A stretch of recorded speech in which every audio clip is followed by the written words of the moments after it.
شیخ عباس قمی مفاتیح الجناح کا رائٹر، ایک عظیم مرجع ہے اپنے دور کا، مفاتیح جیسی کتاب کا رائٹر.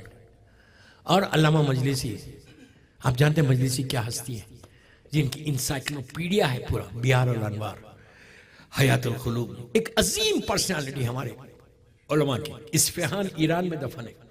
شیخ عباس کہاں دفن ہے پتہ ہے آپ کو؟ نجف اشرف، یہ مولا کا روضہ ہے نا، اندر سامنے دفن ہے، بالکل سامنے، بیچ میں وہ صحن مولا کا، سامنے دفن ہے. خم کے رہنے والے لیکن دفن نجف اشرف میں، ان کا بڑی اندر لحد ہے. الحاظ سید ابو القاسم الخوئی بھی وہیں پر ہے، اسی کے قریب میں شیخ عباس قمی، عظیم عظیم عظیم پر. وہ ان کی کتاب، وہ لکھتے ہیں اصفہان شہر کا واقعہ غیبت سے ریلیٹڈ، کہ پہلی رات کے، پلیز آپ برا نہیں ماننا میں پڑھی دیتا ہے واقعہ، سننے نہیں چاہ رہے. پہلی رات کا عذابوں میں سے ایک عذاب بتایا گیا کہ اگر تم یہ گناہ کرو گے تو فرسٹ نائٹ ان دا گریو تم کو پرابلم کا ہوگا. صرف ہم کو ادھر ادھر نہیں دیکھنا، اپنے آپ کو چیک کرنا. یاد رکھو، کیلگری میں ان کو مت دیکھو وہ بھی کرتی ہے وہ بھی کرتا، نو نو نو، اپنے آپ کو چیک کرو کہ کیا میں بھی کرتا ہوں. کوئی حدیث سنو، معاشرے کو مت دیکھو، اپنے آپ کو چیک کرو. بہرحال شیخ عباس قمی لکھتے ہیں کہ اصفہان شہر میں، ایران کا مشہور شہر اصفہان، طاعون کی بیماری پھیلی. طاعون یعنی پلیگ، انگلش میں جس بیماری کو پلیگ بولتے ہیں. اب نہیں ہے یہ بیماری، اب ختم. میڈیکل سائنس اتنی ایڈوانس ہو گئی کہ اب یہ بیماری پوری دنیا سے ختم ہو گئی. پوری دنیا، انڈیا میں بھی بہت تھی پارٹیشن سے پہلے. تو پلیگ جو انگلش میں جس بیماری کو بولتے ہیں وہ ریٹ، چوہے سے ہوتی تھی، کہ کوئی ایک چوہا مرتا تھا، اس سے پھیلتے تھے، انفیکشن ہوتا تھا، بستی کی بستی ختم ہو جاتی. لیکن جب میڈیکل سائنس ایڈوانس ہوئی تو اس کے بعد یہ بیماری ختم ہی ہو گئی. یہ شان ہے اللہ کی. پلیگ کی بیماری، طاعون کی بیماری پرانے زمانے میں نبیوں کے زمانے سے ہے. یہ بے انتہا خطرناک وبا تھی، جیسے آپ کا کووڈ گزرا، وہ اس وجہ کی وبا تھی. وہاں پہ پھیلی اصفہان میں 100-150 لوگ مر گئے. اور اس میں ایک 19 ایئرز اولڈ گرل، سب شیعہ، 19 سال کی لڑکی، جو اصفہان شہر کا رئیس ترین آدمی تھا، سب سے ریچسٹ پرسن، اس کی ایک لوتی بیٹی، 4 بیٹے اور 1 بیٹی، اس کا بھی انتقال ہوا. ہنگامہ مچ گیا پورے اصفہان میں کہ جوان بچی، 19 سال کی بچی ختم ہو گئی. بڑی دھوم سے جنازہ اٹھا، چاروں بھائی ساتھ ہیں، اور باپ ماں کا برا حال، ایک بیٹی تھی وہ بھی ختم ہو گئی.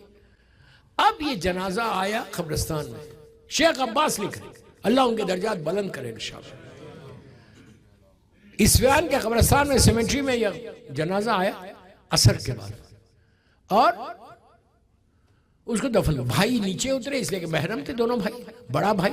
اچھا اس زمانے میں بینکس نہیں تھے اتنے، تو لوگ پیسے جو جمع کرتے تھے تو وہ ڈائمنڈز میں، پرلز میں، اس طرح پرانے زمانے میں پورا، اور چھوٹے چھوٹے پوچز بناتے. اب پیسے والوں کا طریقہ تھا کہ یہاں بیلٹ باندھتے تھے، باندھ کے وہ پورے پوچز اس میں رہتے تھے کہ ایک رئیس آدمی. تو بڑا بھائی اس کا پورا پوچز لگے ہوئے ہیں. حالت بری ہے بہن کی. بہن کی میت کو لے کے نیچے اترا، سرانے سے بہن کو اترا، اوپر سے مولانا نے تلقین پڑھی، انہوں نے تلقین پڑھی، سب ہو گیا. دفن کر کے باہر آئے. باہر آ کے پرسہ لینے لگا تو پتہ چلا 2 یا 3 پوچز نیچے گر گئے. اب یہ گھبرا گیا. ہمارے پاس یہ حکم ہے کہ ایک دفعہ گریو بند ہونے کے بعد آپ کھول نہیں سکتے، بالکل نہیں کھول سکتے، انلیس کوئی اتنی ہی ایمرجنسی ہو. اللہ ستار ہے، ستار ہے، ستار ہے، ستار ہے. کیوں نہیں کھول سکتے؟ خدا نہ خواستہ اگر تمہارا باپ مر گیا اور تم کو نے دفن کیا اور 1 گھنٹے کے بعد کھولا، اس کی حالت نیچے خراب ہو گئی، تو بیٹا دیکھ سکتا؟ کیسے دیکھے گا؟ عذاب اگر شروع ہو گیا نہیں معلوم ہے. حکم یہ ہے ہمارے پاس کہ ایک دفعہ لحد بند ہونے کے بعد نہیں، انلیس کوئی ایسی ایمرجنسی ہو تو حاکم شرع کی اجازت سے آپ کو کھولنا ہے.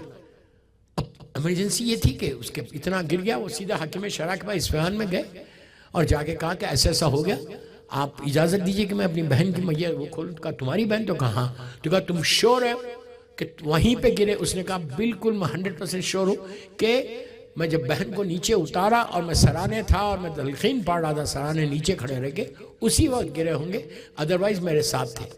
جب پوری شیورٹی لے لی تو کہا کہاں اترے تھے تم؟ تو کہا سرانے اترا تھا۔ تو کہا اب جاؤ، 2 گھنٹے ہوئے، صرف 2 گھنٹے، سرانے جاؤ، جا کے کچی خبر ہے، لحد کو کھولو اوپر سے اور دیکھ لو، اگر وہاں نیچے ہے تو اٹھا لینا۔ ماں باپ، دوسرے بھائی، رشتہ دار سب گھر چلے گئے۔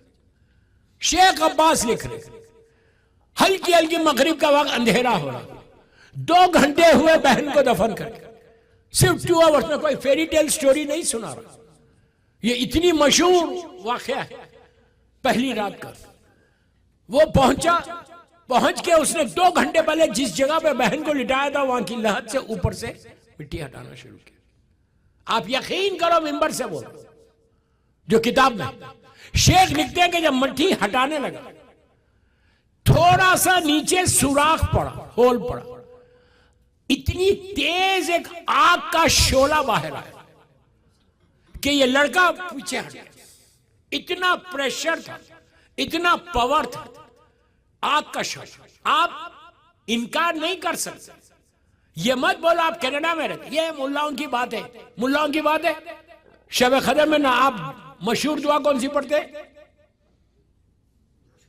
جوشن کبیر، مشہور ترین دعا جو پوری دنیا میں پڑھی جاتی ہے۔ ایک آدمی پڑھتا مسجد میں اور 100 آدمی 200 آدمی بیٹھتے، ایک چھوٹی سی تسبیح جو دہراتے۔ کیا پڑھتے؟ ہر آدمی پڑھتا، میں اپنی طرف سے نہیں پڑھتا، جوشن کبیر بتا رہا تھا۔ سبحانکا سبحانکا یا لا الہ الا انت، اس کی تعریف، پھر اللہ کی وحدانیت کا اعلان۔ سبحانکا سبحانکا یا لا الہ الا انت، الغوث الغوث، what does it mean؟ کیا مطلب ہے غوث کا؟ غوث کے معنی ہے کہ forgive me، معاف کر دے، معاف کر دے۔ کس چیز سے؟ آخری جملے کیا ہے؟ خلصنا من النار یا رب۔ یہ میں بول رہا، جوشن کبیر بول گیا، آپ انکار کرو، بولو عابد اکرامی ایسی بولتا ہے، ڈراتا ہے۔ بابا ڈرانا نہیں، شکر ادا کرو کوئی بولنے والا ہے۔ خلصنا من النار یا رب 100 مرتبہ بولتے ہو، 100 مرتبہ رمضان کی شب قدر کی راتوں میں، وہ عظیم رات، وما ادراک ما لیلۃ القدر۔ اللہ بول رہا سورہ انا انزلنا میں، تم کیا جانا وہ رات کیا ہے؟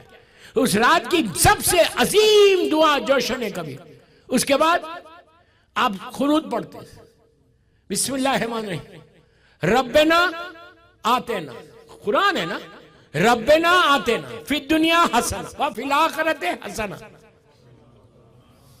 وقنا عذاب النار۔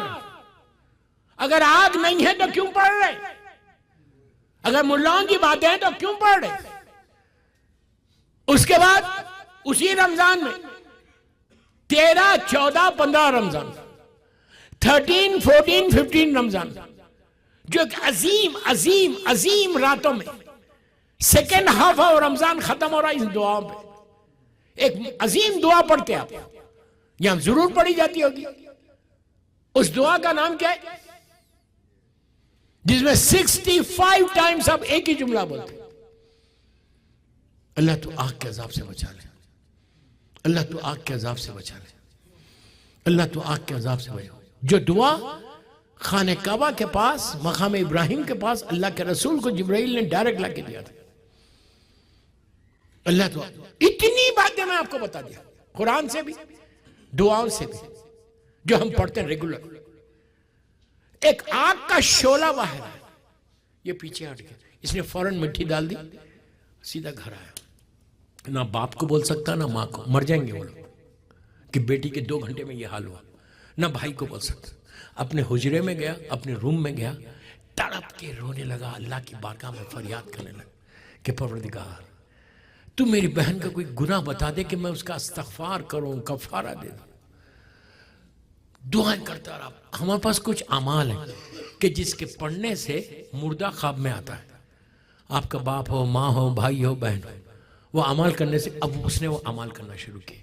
ایکچولی اعمال وادی السلام کے اور وادی ورود کے، تو تڑپ تڑپ کے دعا مانگ رہا، میری بہن کا کون سا ایسا گناہ تھا، اتنی ینگ بچی 19 سال کی تھی، 19 ایئرس اولڈ گرل. 3 مہینے کے بعد بہن خواب میں آئی. بھائی نے پہلا جملہ یہی کہا، بیٹا تم نے کیا کیا اتنی ینگ ہے. یہ خدا نہ خواستہ اس کا کردار خراب نہیں تھا، کوئی غلط نہیں سمجھ، کردار میں خدا نہ خواستہ پرابلم نہیں تھا، پیسے والی لڑکی. 2 چیزیں بتائیں، ایکچولی بعض کتابوں میں 4 ہیں، میں آج 2 بتا دیتا کہ کون سے وہ 2 گناہ ہیں جو تم کو پرابلم کریں گے.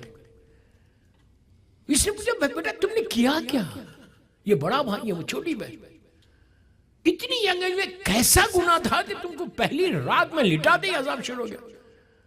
اس نے کہا بھائی میں کبھی کبھی اس زمانے میں جو میوزک اور جو گانے ہوتے تھے نا، وہ غنا جس کو بولتے، وہ ایک پرٹیکولر پلیس پہ جا کے پیسے والے کرتے تھے، انہیں سنتے تھے جا کے، گانے والے ہوتے تھے، اس لیے کہ ہر جگہ کامن نہیں تھا. جب تو کہا مجھے بڑا مزہ آتا تھا جانے میں، اور میں اپنے دوستوں کے ساتھ جاتی، کوئی بری بات نہیں تھی، میں بار بار بول رہا کردار خراب نہیں تھا بچی کا، اور میں بڑا سنتی تھی. آج میوزک ہماری روح کی غذا ہے، آپ لوگوں کی نہیں ہوں گی بٹ اس سے روح کی غذا ہم کوئی مائنڈ نہیں کرتے. ہماری شادیاں دیکھیں آپ، ہماری پارٹیز دیکھیں، وی ڈونٹ مائنڈ، ہم بڑے ماڈرن ہو گئے. دوسرا گناہ جو تھا وہ بیک بائٹنگ، چغلی. کہتی تھی مجھے مزہ آتا تھا، میں انجوائے کرتی تھی، اس کی بات وہاں لگاؤ، اس کی بات وہاں لگاؤ. یہ کامن نہیں ہے آج ہمارے پاس، ہمارے سوسائٹی میں کامن نہیں ہے. آپ کے پاس نہیں ہوگی، میں جنرل بات کر رہا. اتنا کامن گناہ ہے جو پہلی رات کے عذابوں میں سے یہ عذاب ہے. تو میری ایک ہی ریکویسٹ، واقعہ میں کوئی سٹوری نہیں سنایا، میں صرف بیداری کے لیے، ایک اویئرنس کے لیے بتایا کہ ایک بیداری پیدا ہو جائے. اتنے بڑے مجمع میں عورتوں میں مردوں میں ماشاءاللہ اتنے لوگ ہیں، ماشاءاللہ مانو تم کو سلامت رکھے. کوئی ایک لڑکی بھی چھوڑ دے یا ایک لڑکا بھی چھوڑ دے تو یہ مجلس بی بی کی بارگاہ میں قبول ہوگی. جو حق ممبر تھا وہ میں نے بول دیا، اور اس کا ثواب وہ بھائی کو بھی ہوگا جنہوں نے اناؤنس کیا کہ باؤنسرز مارو. بابا میں مارنا ہی نہیں چاہ رہا تھا. مولا آپ سب کو سلامت رکھے، سلامت رہیں آپ لوگ. اتنا خاموشی سے مت سنا کرو کہ میں نیکسٹ ٹائم یہ ٹاپک چھیڑوں ہی نہیں.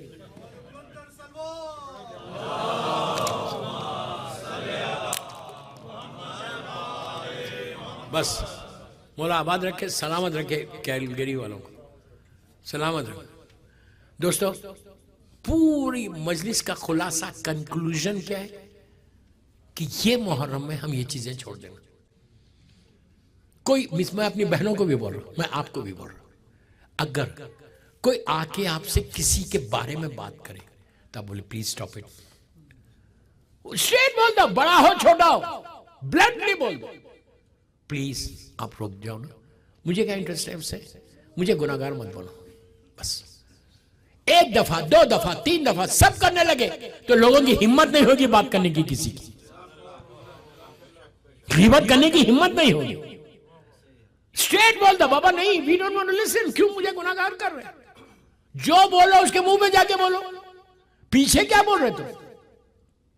تو معاشرہ ایسا ہوگا جیسا امام علی چاہتے ہیں، ہمارا سماج ایسا بن جائے گا. دوستو حسین کی مجلس سے کم از کم کچھ تو سیکھ کے اٹھنا.